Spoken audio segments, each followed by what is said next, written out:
Good afternoon. Welcome to the final session of the day today. Running just a little bit behind, but we'll be scheduled for about the next 45 minutes talking about the grassroots of soccer youth development here in the Americas. So just want to start with some introductions. This may take a little while because we've got a very exciting panel here today.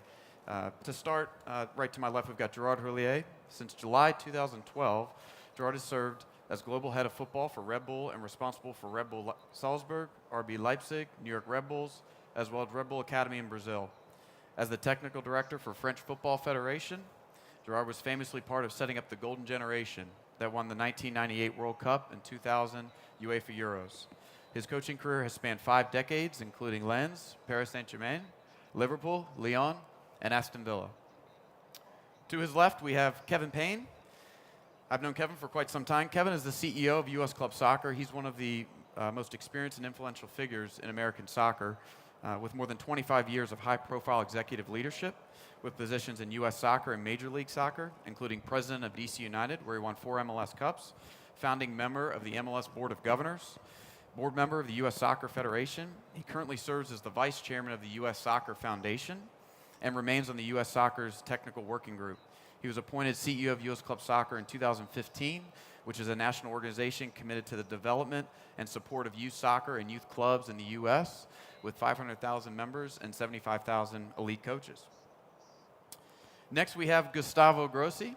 Gustavo is the sporting director for River Plate in Argentina. A lot of attention on their club right now. Gustavo brings more than 20 years of experience to high-level football in management roles across a variety of different countries in the Americas, including Argentina, Chile, Ecuador, Italy, Mexico, and Paraguay. And finally, we have Jason Roberts down here on the far left. Jason is the CONCACAF Development Director. Jason played more than 200 matches in the English Premier League with teams such as West Bromwich Albion, Portsmouth, Wigan Athletic, Blackburn, and Reading. He retired in 2014 and was named to his current role in November 2017. He now manages development programs, coaching education, and professional development initiatives. He's currently a member of the FIFA Player Status Committee and graduate of the UEFA MIP Executive Course. Also, just a little bit of information about the Jason Roberts Foundation was established in 2007 and provides young people opportunities to learn and build confidence through sport in both the UK and in the Caribbean. So now that I've gotten through the introductions and we still have some time left to chat, I'm going to start with Gerard here to my left. As we were chatting just before we began the conversation, Gerard was talking a lot about the phases of development of youth soccer. And really this session is discussing the grassroots development of the game. The ages 19 and younger, but specifically 12 and younger. So Gerard, I'd like to start with you. Could you talk a little bit about the phases of development and some of the systems that you put in place in France? Well, thank you, Glenn. Good afternoon, everybody. When a player at the age of 19 or 20 gets into the first team, to the professional side, you cannot imagine that he started football just a year before. So now it's become so sophisticated that between the age of 8, maybe 7, 8, 9, and the age of 19, there's a lot of football years. There's 3 phases. One, I'll start with between 15 and 19. That's what we call the formats of the training, the development of the player itself. Now, what we notice is that when you have technical shortcomings at the age of 15 or 16, it's very difficult to catch up. So we put up in place another scheme, which is between 12 and 15, and that's what we call the years of pre-formation or pre-academy. Once we've done that, our football practically really rocket to another level. I mean, which in fact players like Thierry Henry, Anelka, Gallas, that's a generation. Then we had all the players. Mbappe went through that scheme. They did that scheme, and then they went to the formation, to the 15 to 19, and then professional. So what we're talking about today is grassroots, which is between 7, 8, and 12. This is where we change a lot because it used to be untrained coaches. Now we've asked, once you have one team, one coach.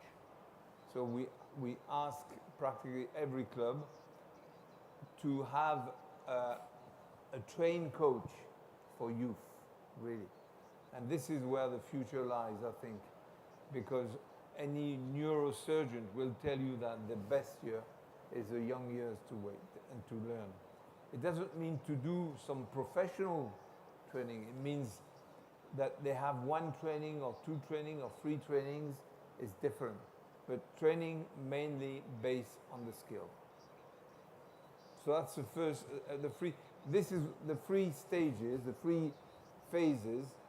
We're talking about the grassroots, but we know the grassroots will condition the quality of the second and third phase. Kevin, from your perspective here in the United States, just being a leader in the industry and seeing the game grow so much over the past few decades, what would you say your assessment is of youth soccer in the U.S. and specifically what your organization is doing to help change that?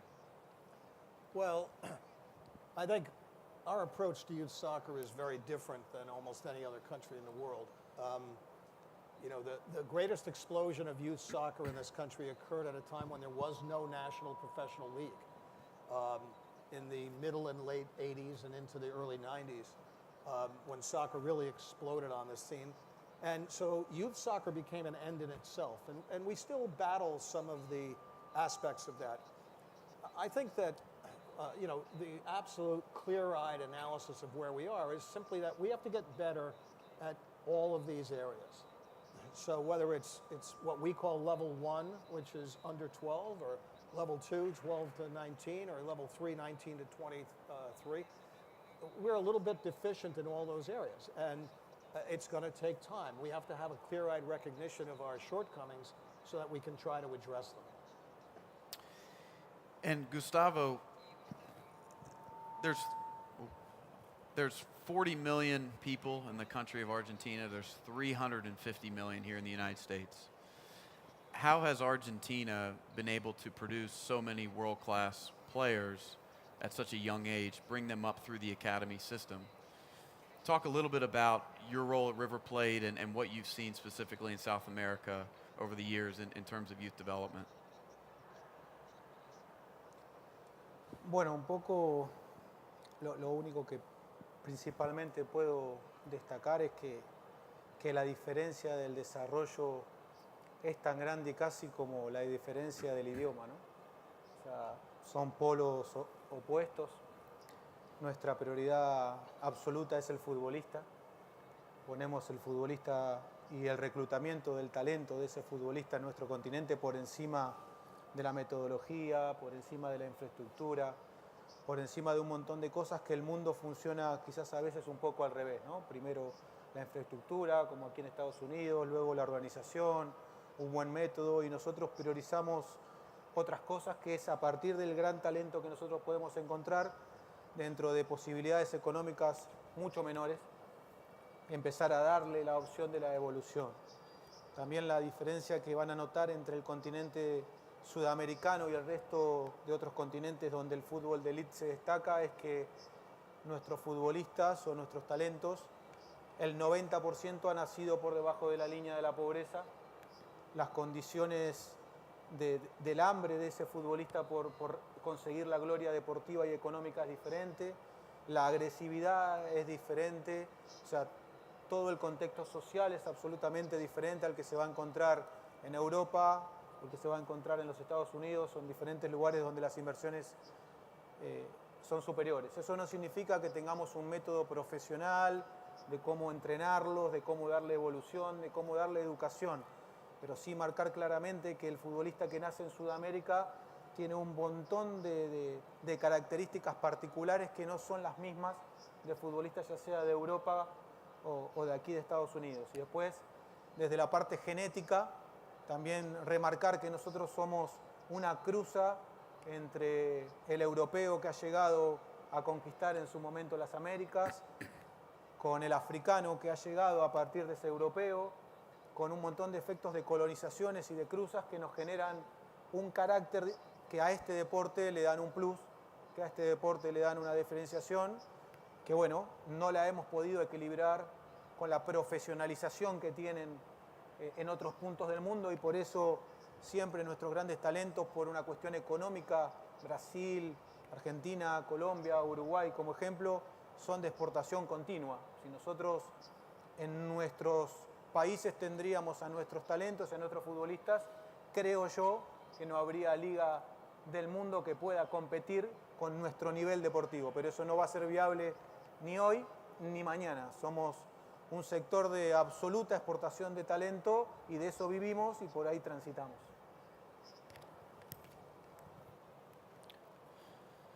And Jason, shifting over to you, we really have a global perspective here on the panel today, which is exciting. But could you talk a little bit about what you're seeing throughout the CONCACAF region? I know you're specifically instituting coaching education and other grassroots programs across those 41 countries, which is a huge geographic region.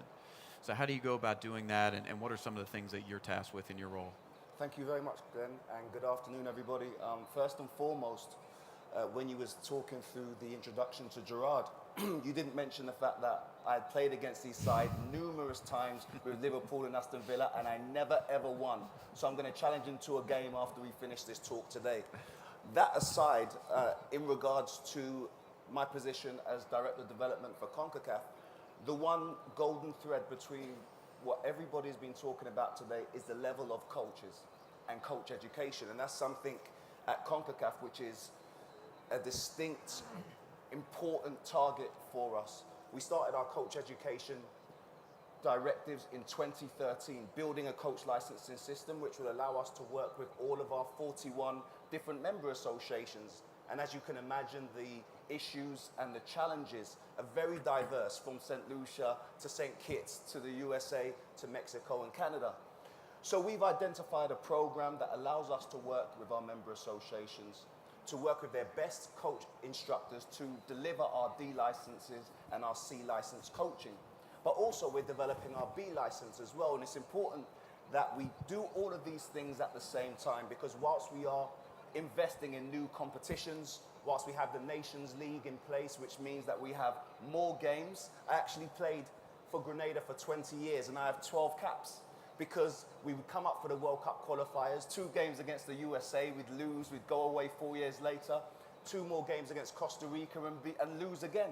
So what we need to develop from a grassroots standpoint right the way through is coaches who are given the opportunity to make the best of their situation. And that's something that we've focused on at CONCACAF, as well as ensuring that the competitions that are key to development.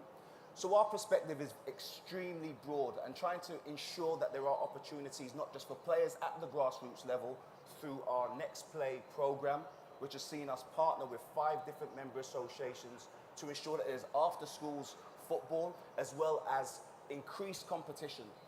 And when we speak about grassroots, I think also we need to focus, you'll have these technical experts who may give you different ideas. I think it's clear that there's an elite pathway and a participation pathway. And I think certainly in CONCACAF, we need to ensure that we're giving access to as many people as possible, boys and girls, to ensure that they foster the love for the game, because football can be a tool for social development. And we want to ensure that the elite pathway is there, but also the participation is grown right across the Confederation. And so I'll just open this question up to the group. How do we go about identifying the best players at those youngest ages? Because one of the things that we've talked about and we know is that as the players get older, it becomes much more challenging for them to be able to play at that elite level, to be able to represent their country, for them to be able to play professionally. How do we as an industry go about identifying those talented players at that young of an age? I'll just make one comment on this, and then I'm interested to hear what Gustavo and Gerard in particular have to say. But there's a lot of research on this in different sports, and there was recently an exhaustive study done in Germany, and what they found was that there was a 0% correlation between early athletic achievement and eventual athletic success. meaning that at the age of 11 or 12, you can't predict who's going to emerge as a mature athlete. So what that means is what you have to try to do is ensure that every player in those youngest ages is getting the right foundation, because you don't know which one of them is the one that's going to emerge and have an opportunity to play professionally or, you know, for their national team. Kevin is right. You've got to be very careful. I mean, first of all, you remember the 3 steps. Grassroots, you welcome everybody. Everybody must come. You just have to organize the training. You can have 100 kids on a pitch and organize, you know, workshops or things like that, or different games. Because you don't play 11 aside when they are that age. You play 5 aside, 7 aside, maybe when they get a bit older, 9 aside, with, of course, more restricted areas, so they can touch the ball more often. So before the age of 11, 12, you can't say anything. If you say something, you're very lucky. You've got to be careful. Griezmann, who is now playing for Atletico Madrid and played for the national team of France, was turned down by a professional club in France because he was not, you know, strong enough. So you've got to be very, very careful. I think the age where you can really spot the talent is around 15, 12, 13. Then you can say, oh, he's got a chance. But the talent needs to be confirmed sometime.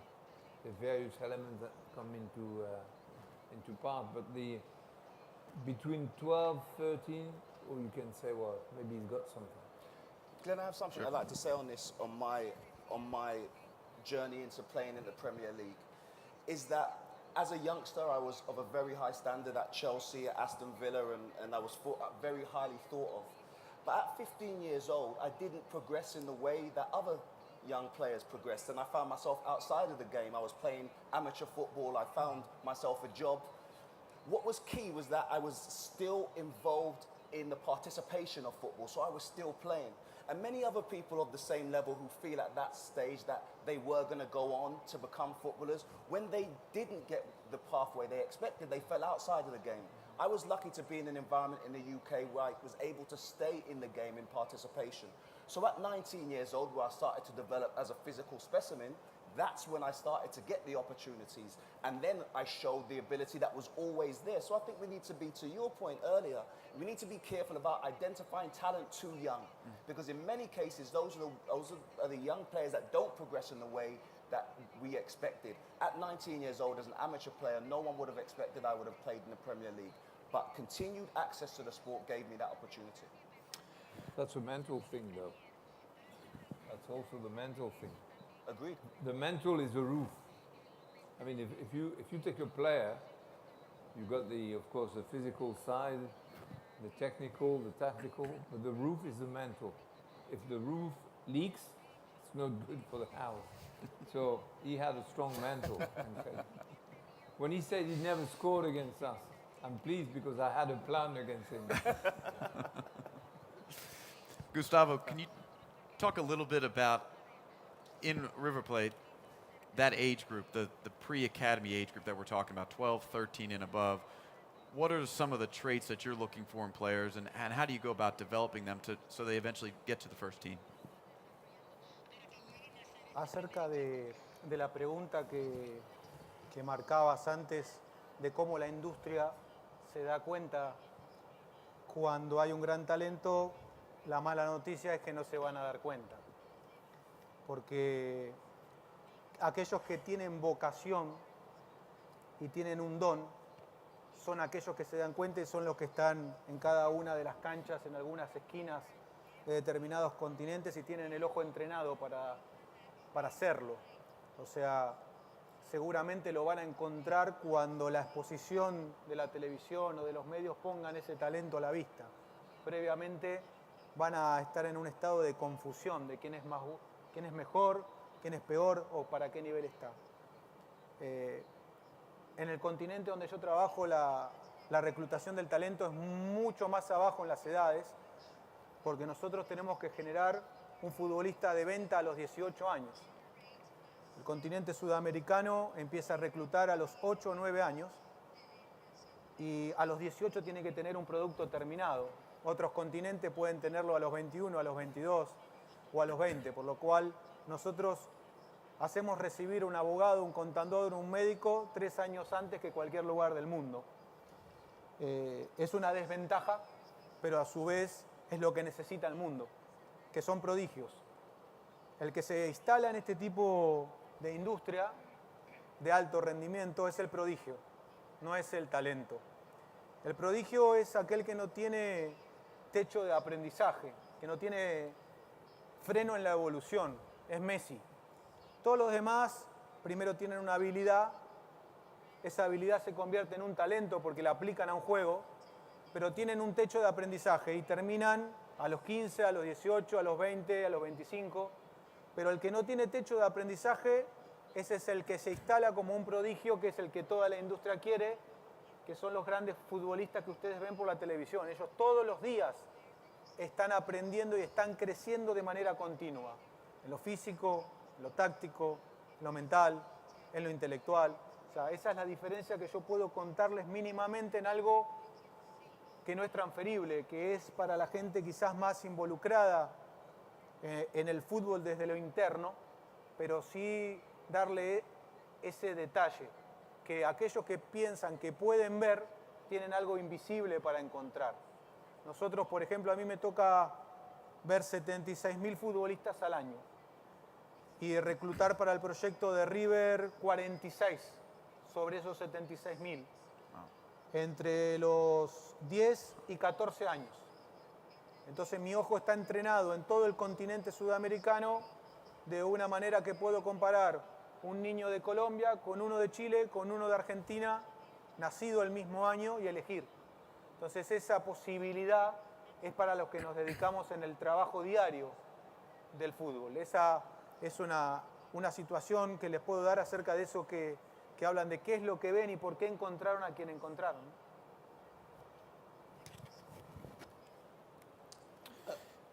Glenn, I just want to mention one of the challenges we have in the United States is our culture of coaching that has developed over the years. So in a country like Argentina or France or Spain, countries that are really very good at developing players, being a coach who specializes in developing players is a profession. That is a very worthy role for somebody who aspires to be a coach. In our country, for many, many years, we trained every coach the same. Our licensing system was, we trained every coach as though they were going to be the U.S. national team coach. It was the same kind of curriculum. That's beginning to change now, but too often in our country, the level of coaching at the youngest age is just not good enough. I went, a number of years ago when I was still at DC United, we took a team to a futures tournament at Ajax. And actually got to watch Eden Hazard and some of the other great Belgian players on a very young Anderlecht team. And I was introduced to the under-9 program director for Ajax, and it was Dennis Bergkamp. In the United States, it's more often than not a parent who's looking at his cell phone trying to figure out what drills to do during training. So this is one of the areas where the United States is well behind countries like Argentina or like France or the other big player development powers. We don't value that task sufficiently. I'm hoping that will change. That's certainly what my organization is trying to change that with our La Liga program.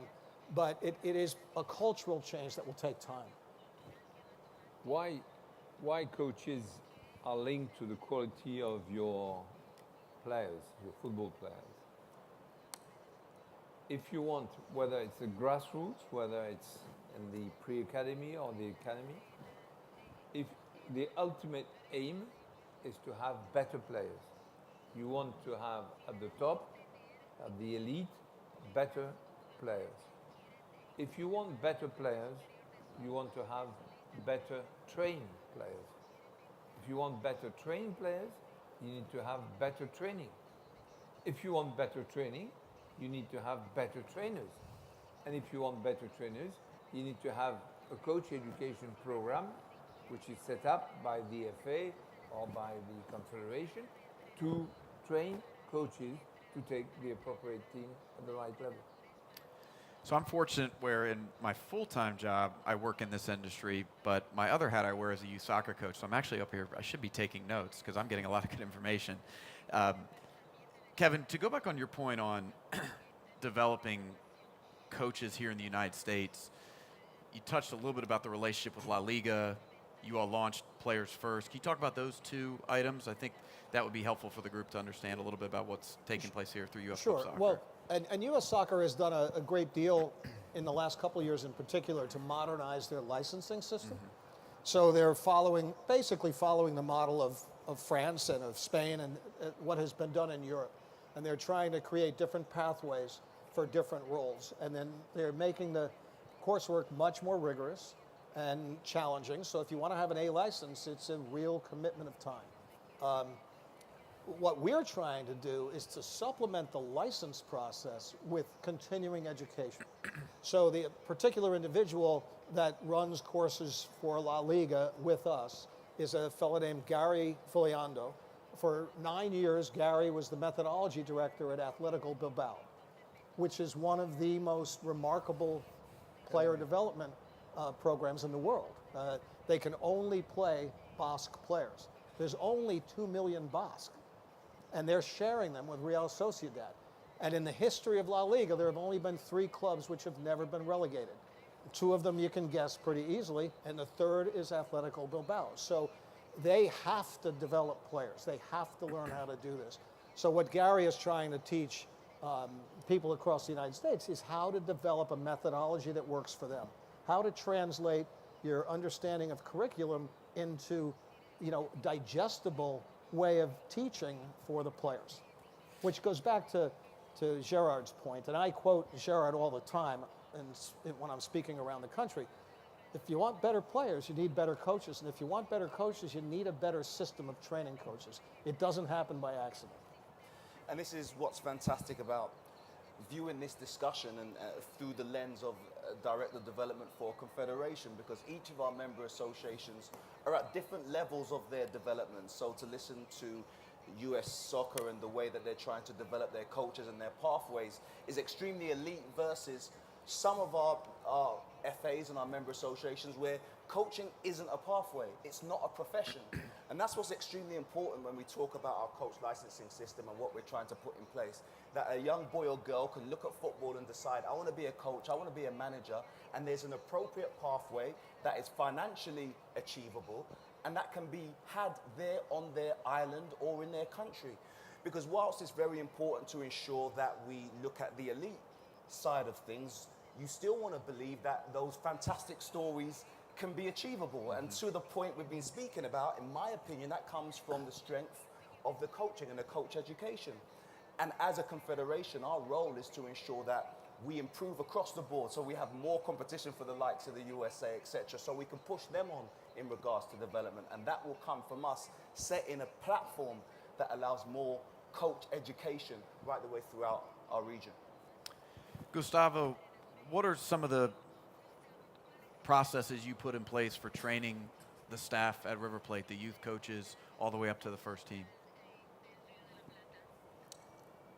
Nosotros tenemos principalmente una idea del juego y a partir de esa idea del juego, de cómo jugarlo, tenemos un reclutamiento de talento para esa idea del juego. Por eso le marcaba que la prioridad es el futbolista. Encontrar ese talento, luego ponerle la infraestructura y hacerlo sentir cómodo dentro de un método. Pero nuestro método se adapta a los talentos que tenemos, nuestro juego se adapta a un fútbol ofensivo, de mucha dinámica y de mucho pase en busca del arco rival continuo, ya sea los laterales, como los volantes, como los atacantes. Nuestro primer objetivo es convertir un gol, porque esa es nuestra idea de juego. Entonces, a diferencia de otras regiones, a partir de los talentos que reclutamos, llevamos adelante nuestra idea de juego y seguimos buscando talento que mejoren esa idea de juego. El entrenador es importante, pero no el más importante. cuanta más preparación tenga, más herramienta le da a nuestros futbolistas, pero lamentablemente en nuestro continente las posibilidades de capacitación son muy bajas y si hay que estudiar en Europa la viabilidad económica es prácticamente nula. Entonces las posibilidades de evolución de nuestros entrenadores, las herramientas que tienen no son buenas y desde ahí es lo que te comento que nunca hacemos sentir incómodo a nuestro mejor talento. El equipo y la idea del juego tiene que potenciar a futbolistas que hagan ganar el partido, que luego se conviertan en una economía futura para ser transferidos. Entonces, por ese lado transita lo nuestro, encontrar un jugador aplicado a la idea del juego, nuestra idea que sea ganadora y consiga logros. Entonces el objetivo es deportivo y generar determinados puestos del campo que el mundo y la industria del fútbol necesita para que sean transferidos, para que esa economía permita que nosotros sigamos funcionando como fábrica de futbolistas en nuestro continente, productor, hoy la Argentina, el máximo productor de futbolistas del mundo, en segundo lugar Brasil muy cerca, pero con 250 millones de habitantes, ¿no? Yo soy entrenador por la CBF, soy el único argentino que estudió de entrenador en el Brasil, pero eso es a partir también que la idea de juego del club donde estoy trabajando tiene una idea de juego con algunas similitudes combinadas entre el fútbol del Río de la Plata y el fútbol del Brasil. Entonces elegí transitar, estudiar en otro país. Pero principalmente las diferencias que yo puedo contar en esto de que mis colegas hablan es que nosotros, como le dije al principio, hablamos otro idioma, vivimos otra realidad, tenemos otras circunstancias con respecto a este continente que no sé si serán aplicables. Lo que yo sí creo que lo más aplicable es la cultura. Hay que ir de la mano por lo que la cultura marca y desde ahí empezar a armar la estrategia de la idea del juego. Copiar metodologías, nosotros no lo hacemos.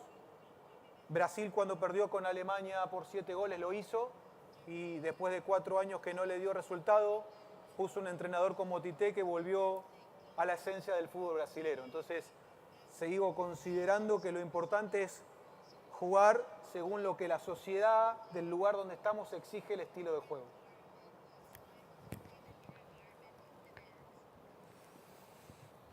So I'd like to pose a question to each one of you and would love to hear your thoughts.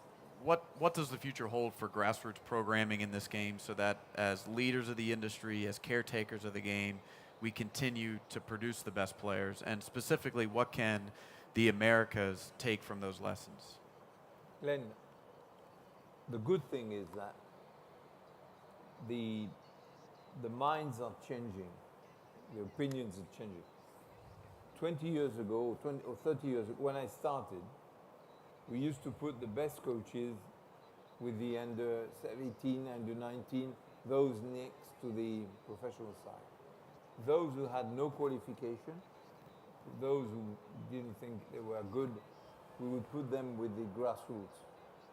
That was a mistake. Now they realize, because everybody gets to know more about how we learn, how we improve, how we develop skills, how we link with the other players in the field. So now we know what is a key age for certain things, because that's practically scientific. So now clubs now tend to have good coaches, at least at the second level, second between 12 and 15. For the rest, I don't say it's parents like in America, but it's not usually the best. But it's improving. And what has France done? They say one team, one coach. So in fact, if you're in charge of a group, you've got to be a coach. It doesn't mean you have the top level, as you said, but it means you have a grassroots or youth coaching license. And that's very important.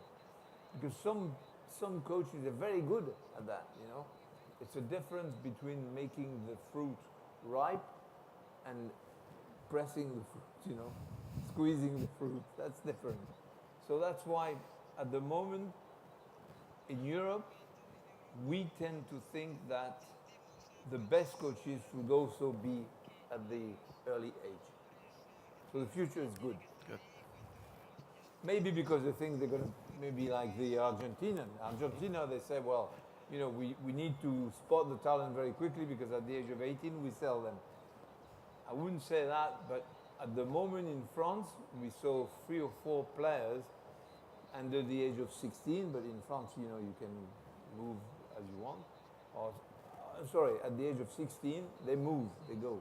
And they were sold quite a huge amount of money. So that means they say, oh, okay, we better have a look at the flowers very quickly, you know. In the U.S., I think that the most important thing is for us to be flexible. We're a continent.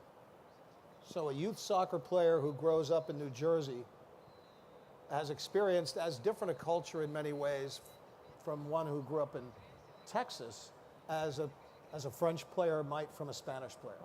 So we have unique challenges here that we have to overcome. I think that there is a great deal that we can learn from the French, from the Spanish, from Argentina and Brazil, and we should make a concerted effort to learn everything we can. Ultimately, we need to develop an American way of doing this. It hopefully will take the best of those different approaches and make it American. One thing that for me is very encouraging. This is very important what you said. The American way. Right. You don't have to copy, you have to adjust and to adapt. Right. So we learn from others, but we create our own methodology. I do think that, and the French example, and Gerard really is the one who ran the whole program and conceived of it in the 90s. Really, in one generation, they won a World Cup. So it can, if you do things right, the results can happen in a reasonable period of time. We have a lot further to go. You know, France had produced Michel Platini before they changed their system. We haven't produced Michel Platini yet, so we have a little further to go than France did. But the results can come, and they can come in a reasonable fashion, a reasonable period of time if you do things right. Como les dije al principio, en nuestro continente el 95% de los futbolistas son niños que están por debajo de la línea de la pobreza y el 5% están en condiciones de vida de clase media. El fútbol, según lo entiendo yo, el fútbol joven, depende mucho de la evolución intelectual, de la inteligencia, de la interpretación del juego. Y lamentablemente las inversiones, esos niños van todos a escuelas del Estado mayoritariamente, en educación, en alimentación, en la parte de salud, son las que se pueden hacer. Entonces, ustedes van a encontrar en Colombia un país de un desarrollo en los últimos años muy importante, porque su república, porque su modelo de país ha decidido invertir fuertemente en la educación y ellos han evolucionado en sus grados medios, menores o secundarios. Los demás países no hemos evolucionado, entonces esa inteligencia que necesita el niño para poder interpretar, para evolucionar, sabiendo que el 25% de la alimentación va al cerebro y que nuestros niños donde reclutamos para jugar al fútbol no tienen la alimentación adecuada, termina siendo que la formación de los futbolistas sudamericanos culminan en Europa. Nosotros transferimos futbolistas que llegan de una manera, de una intelectualidad muy ajustada, de una interpretación del juego desde lo táctico, desde lo cognitivo muy baja, porque no tenemos la inversión suficiente, principalmente de los estados, porque un club no se puede hacer cargo de la educación de todos los futbolistas de un país. Entonces, ese problema social se transfiere al fútbol, entonces nuestros futbolistas de 17, 18, 19 años terminan a los 24, 25 siendo estrellas en Europa porque Europa termina de formarlos, desde lo cultural, desde lo social, desde un montón de hábitos. Por supuesto que yo trabajo en River y soy un privilegiado como los 80 niños que viven en el club. Nosotros tenemos 500 jugadores y 80 tienen todo, pero solo 80. Hay 420 futbolistas que viven la realidad social y la realidad social no los ayuda a poder evolucionar en el pensamiento, en la interpretación, en la inteligencia. Creo que el modelo del futbolista del futuro es, de nuestro lado, por supuesto, el que resuelva situaciones diferentes, el que trae la genética que nuestro continente tiene, pero creo que el futbolista del futuro va a ser el más inteligente, el futbolista que mayor interpretación tenga de cómo se juega desde lo individual y cómo se mete lo individual adentro de lo colectivo.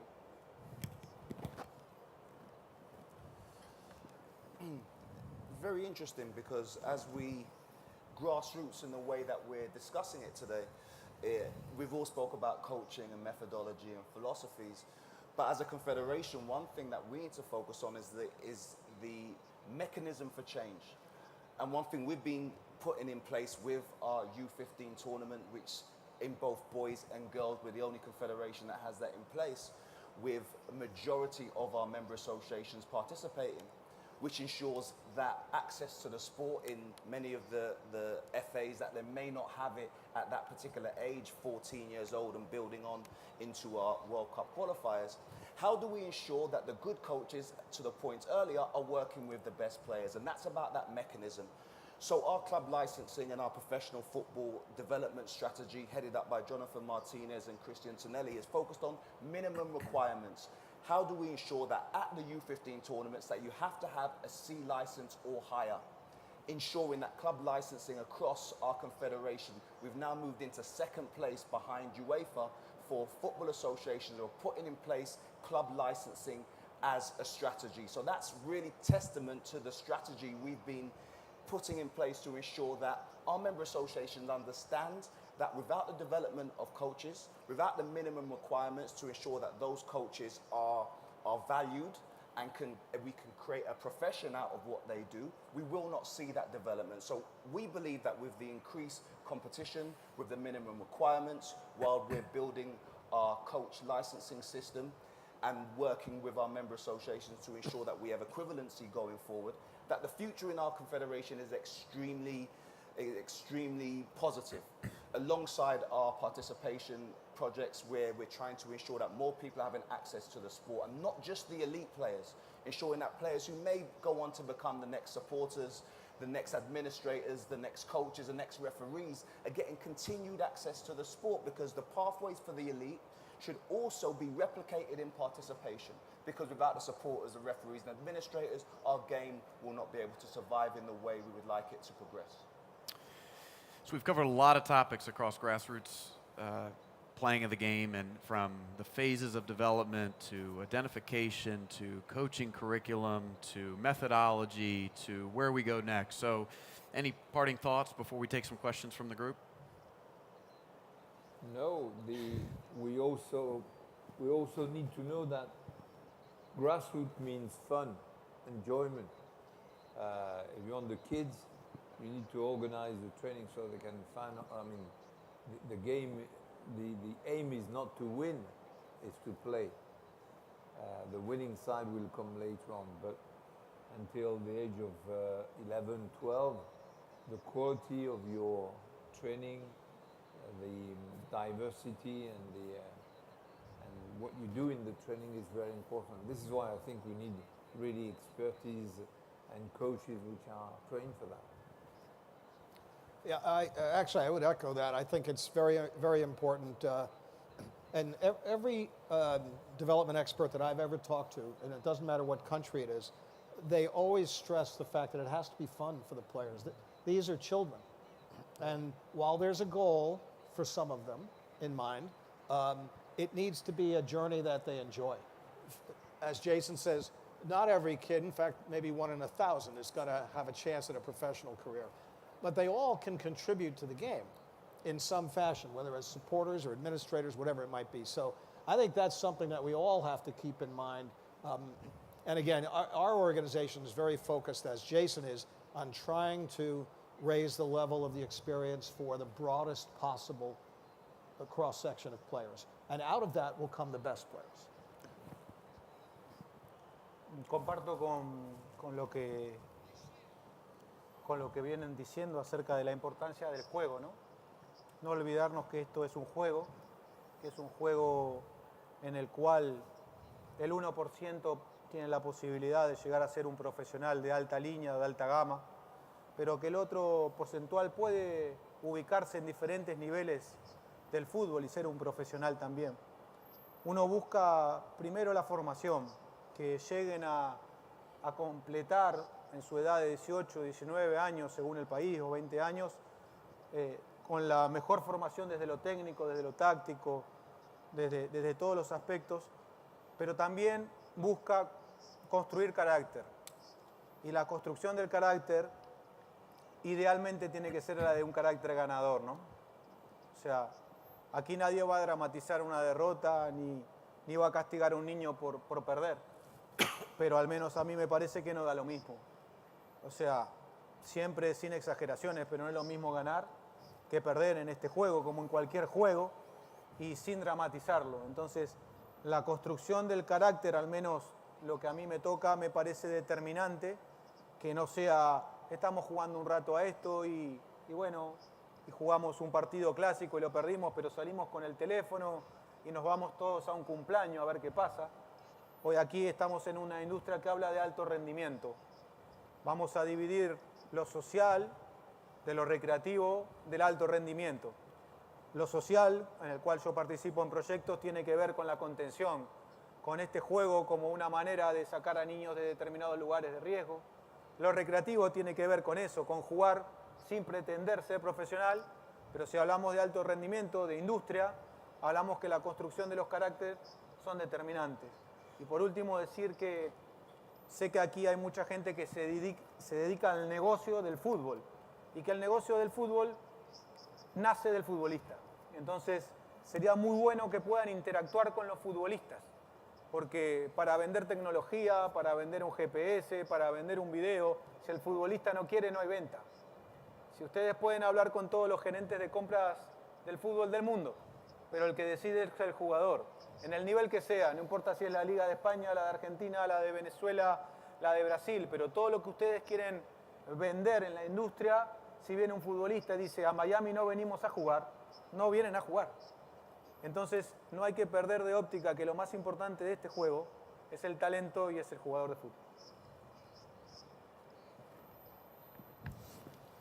I'm going to be very brief because I've seen a lot of hands shooting up as soon as we said we were going to have questions, and I know we're possibly one of the last ones up. But I just want to just close this particular piece because I think it's all been said extremely well before me, with a bit of a caution, in that my young son playing football because maybe his dad played at a certain level, because maybe his physique, etc.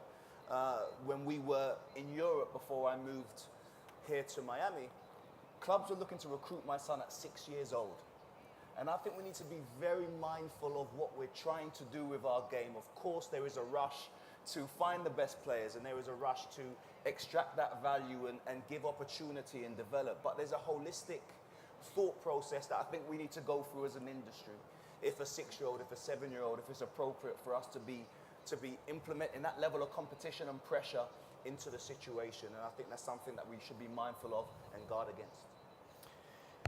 Thank you. Thank you. So just a note for everybody, we're pretty much out of time, but these folks are kind enough that afterwards they will be sticking around for a couple questions in the mix zone. So if you have any follow-up questions, we have time for probably 1 or 2 questions. So gentlemen in the back. Do we have a microphone? Thank you. Oh, you've got one? I got one already. Yes, please. Yes. So I Sorry. have a quick question. So you touch base on the importance of the mental and the character strength of the players, sometimes even beyond the technical and tactical skills as the player progresses, right? I wonder what is the role of the parents in this development. We talk about the role of the school or perhaps the club, but what is the role of the parent in the grassroots development program for the kids? Well, You'd be surprised, but you mean the parents who are teaching the kids? The parents teaching the kids. Is that right? Can you get a microphone? So when a kid is in the program, so we talk about the coach and the club and the trainers. But what is the role of the parents in that development for those kids? Parents of the children, The not parents the of coaches. the children, The of parents. the kid that is in a program. I'll comment on that if you don't mind, Joe. At the broadest level, the parents in the U.S., and it's probably different in Argentina or France, but the parents in the U.S. need to keep a sense of perspective about what their role is. Their role should be to support their children and make sure that they're enjoying their experience. You know, we have almost 75% of players who begin playing soccer in this country quit by the time they're 13 years old. And the vast majority of them quit because it's no longer any fun.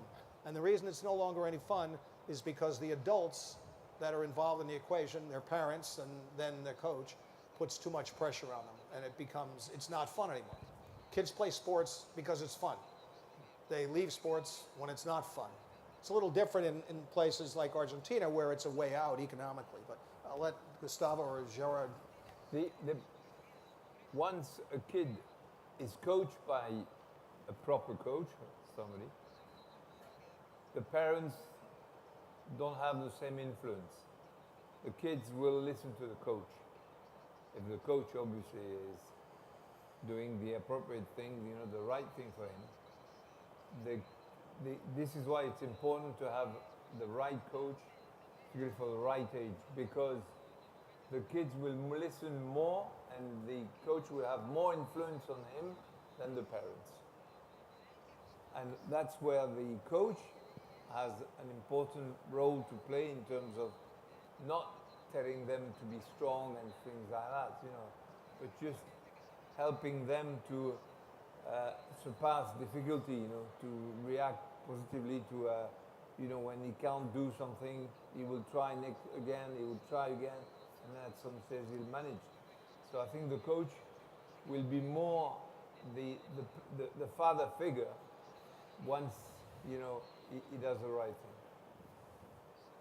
Gustavo? Yo creo que los padres se tienen que ocupar de alimentarlos y educarlos, ¿no? De nada más. No conozco ningún padre que vaya a una escuela mientras su hijo está dentro de un aula con una maestra de matemática y que le ande diciendo si él sabe mejor matemática que su maestra. Así que los padres considero que tienen que alimentarlos, educarlos y contenerlos en sus casas. Nosotros trabajamos sin la posibilidad de que los padres entren a los entrenamientos. Tenemos una relación solo de información puntual.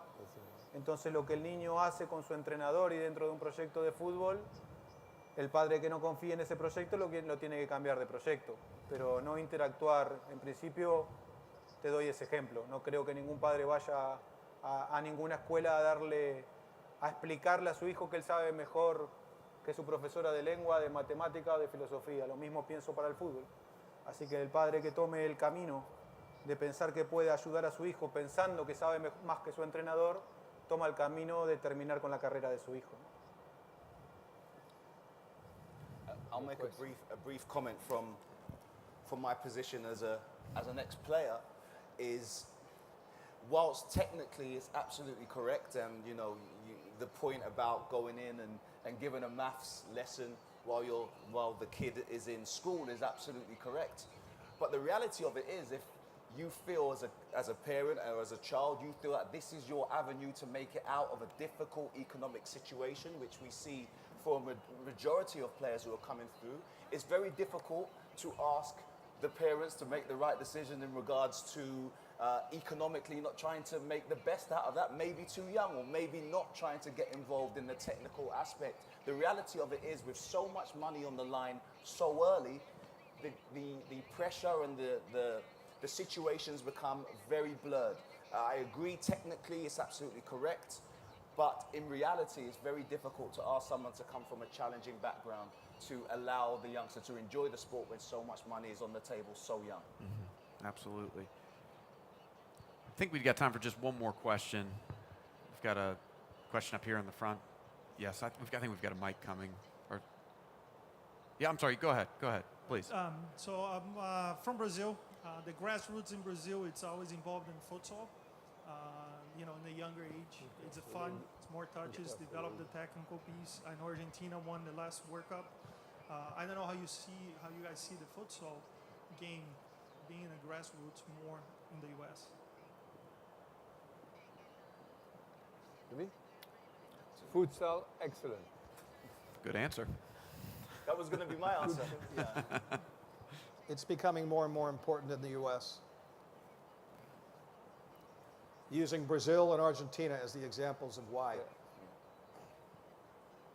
Nosotros siempre estamos un poco al revés de todo, fuimos los campeones del mundo porque tuvimos un gran entrenador, un grupo de 25 atletas extraordinarios.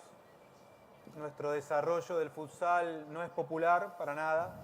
Nuestra actividad de reclutamiento se llama baby fútbol, que es otra característica porque tiene otras reglamentaciones, pero es lo que pasa en nuestro continente. Cuando se une un gran entrenador con 10 o 15 grandes talentos, hemos salido campeones del mundo. Me encantaría decir que tenemos un gran proyecto vinculado al desarrollo del futsal, pero nuestro país no lo tiene como un deporte principal previo a jugar a la cancha de 11. Sí, Brasil, por eso el fútbol de Brasil y el de Argentina tienen algunas diferencias desde la parte del roce, desde la parte de la agresividad, porque el futsal tiene menos contacto. Nosotros jugamos un deporte que se llama fútbol, pero viene del baby fútbol. Pero gracias a un gran entrenador y a un grupo de jugadores de gran talento, conseguimos ser campeones del mundo sin ser un deporte, el futsal, que sea extremadamente protagonista en nuestro país.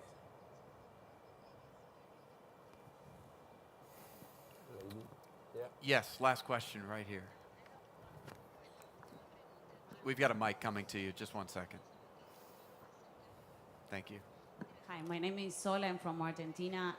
I worked more than 13 years in soccer with youth, so I know a little what about Gustavo speaking. I've been working with Mamana, Pesela, Poncio, so a lot of Argentinians, elite players.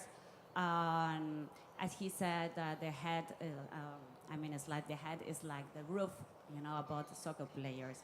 I would like to know is like how do they work, what they do so as to strengthen. It's like the head in certain ways. Like actually we know that it's totally important technique, but as well the emotional coaching. So if do they do that something different than what we do in Argentina, that we have very less resources. So just to know if in France or in the US, do they do something different?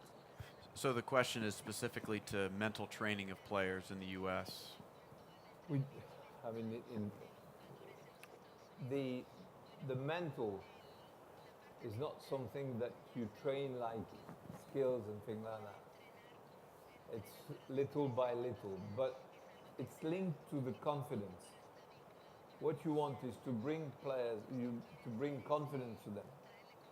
And you bring confidence in encouraging, saying that's good, in having objectives. You know, you can do 10 juggles. If you can't do it today, maybe tomorrow you'll start. But you need to build up this confidence. Once the confidence is good, of course, if he doesn't reach the target, then you say, well, tomorrow we'll do again, tomorrow we'll do again. You, by your daily intervention, you will have an influence in building up the mental strength of the player. But confidence is, as I said, encouragement, positive feedback. That's why, you know, sometimes we are very keen on saying what is not right instead of saying what is good, what is right. It's very important to enhance the good of the player. And also the fact that you say you trust them, you'll do it. I'm sure you'll do it. You build that confidence and you build that mental strength through your intervention in your play. That's why I think you need specialists. I think that preparation and confidence are vitally important, and one is a product of the other. So when we had our best teams at DC United and Bruce Arena was our coach, people always asked me, well, was Bruce, and we always played well in the biggest games.